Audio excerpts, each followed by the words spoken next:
El día de hoy desarrollaremos el ejercicio 95 del capítulo séptimo del libro de termodinámica de Cengel, de la novena edición. Los integrantes somos Richard Steven Gómez y Joan Alexis Ruiz Franco.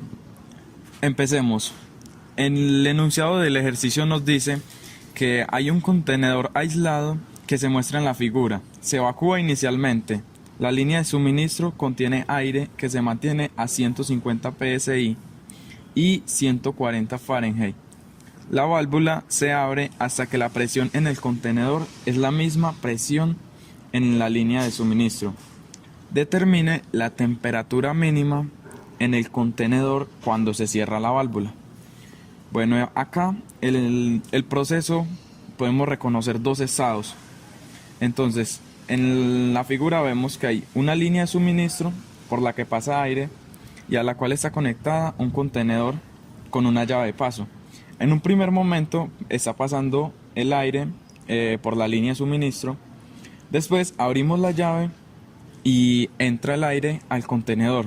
Dejamos que entre hasta que tenga la misma presión que tiene el aire sobre la línea de suministros y cerramos la llave.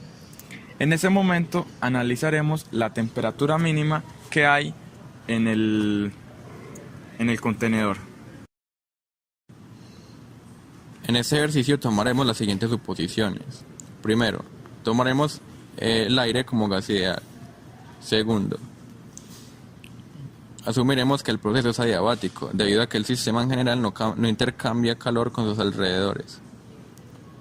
Tercero, la temperatura mínima que nos pide el ejercicio será menor a la temperatura real. Por lo tanto, la entropía del final del proceso va a ser mayor al inicio del proceso. Cuarto, asumimos presión constante. Y quinto, asumimos que la temperatura mínima se da cuando la entropía es igual a cero, o sea que tenemos entropía mínima. Además de esto, asumiremos que la capacidad calorífica a presión constante es constante o promedio. Leyes y propiedades.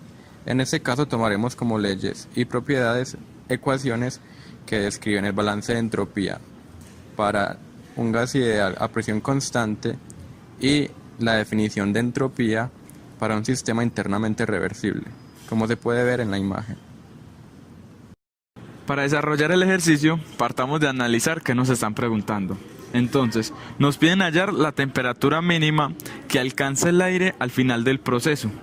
Bueno, entonces, el proceso en sí se basa en la expansión de un gas dentro de un contenedor, después de abierta una llave.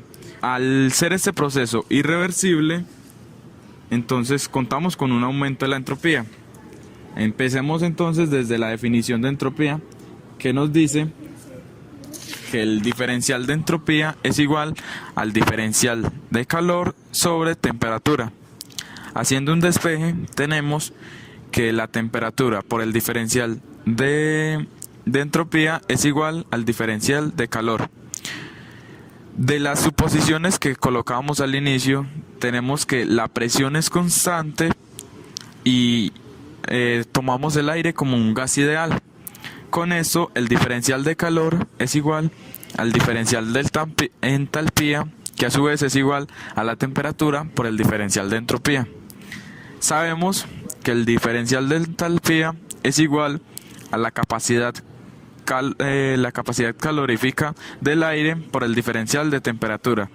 Entonces, la ecuación nos queda: la temperatura por el diferencial de entropía es igual a la capacidad calorífica por el diferencial de temperatura. Haciendo un despeje, tenemos que el diferencial de entropía es igual a la capacidad calorífica por el diferencial de temperatura sobre la temperatura. Para hallar la entropía total, integramos a ambos lados y tenemos que la entropía es igual a la integral entre T1 y T2 de la capacidad calorífica a presión constante por el diferencial de temperatura sobre la temperatura. Luego, la entropía es igual a la capacidad calorífica a presión constante por el logaritmo natural de T2 sobre T1, asumiendo que la capacidad calorífica es constante o promedio para sacarla de la integral. Teniendo en cuenta que la temperatura mínima se alcanza cuando la entropía es mínima o igual a cero, tenemos que si la entropía es igual a la capacidad calorífica a presión constante por el logaritmo natural de T2 sobre T1 igual a cero, y la capacidad calorífica es una constante diferente de cero, luego el logaritmo natural de T2 sobre T1 es igual a cero. En conclusión, si el logaritmo natural de T2 sobre T1 es igual a cero, entonces T2 sobre T1 debe ser igual a 1, ya que el logaritmo natural de 1 es igual a 0. Esto implica que la temperatura 2 es igual a la temperatura 1, o igual a 140 grados Fahrenheit.